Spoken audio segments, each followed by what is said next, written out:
Orange1599U says, what about Kwasi? Is he in the middle? Well, I'm afraid the problem with Kawsi Kwateng is that his prodigious package is now a thing of history. It's gone down in history.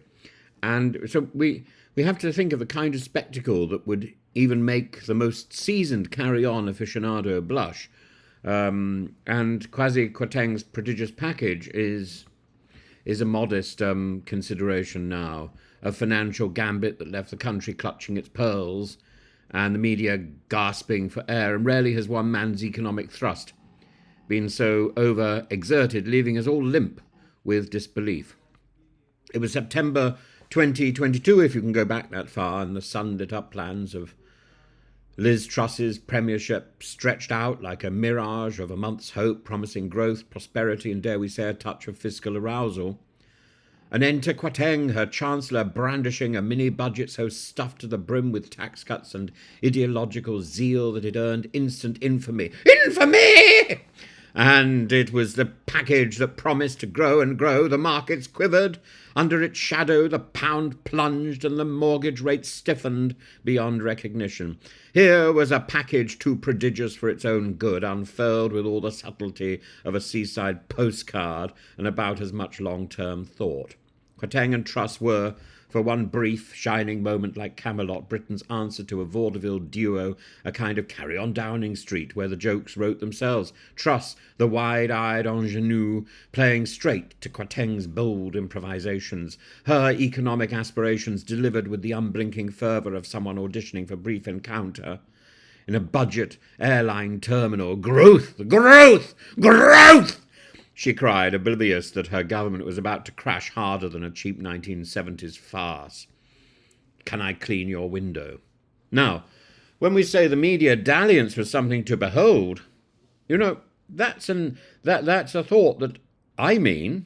Kwateng paraded his fiscal wares on every platform. My package will cement hope in the future, radiating a confidence that was in equal parts intoxicating and delusional. He was the cocky Casanova of chancellors, waving his supply-side reforms like a feather boa, oblivious to the storms gathering on the horizon, yet, like all over-exertion, the inevitable collapse loomed, and it came with a speed that left us all breathless. Meanwhile, Liz Truss was left holding the vegetable remnants of her credibility, stammering about global headwinds, as if the IMF's flatulence, blistering critique had arrived by some tragic accident. Let's not forget the bruited gossip that Truss herself, having placed all her bets on this economic romp, seemed to oscillate between pride in her chancellor's prodigious enthusiasm and horror at the consequences of his overreach. Farage, for his part, couldn't resist chiming in, offering commentary laced with the usual brand of bombast, like a pub heckler who's wandered on to the wrong set. And the legacy of Kwateng's package? A fiscal cautionary tale for all ages, the kind of economic escapade that will be whispered about in Treasury corridors and economics lectures for decades to come.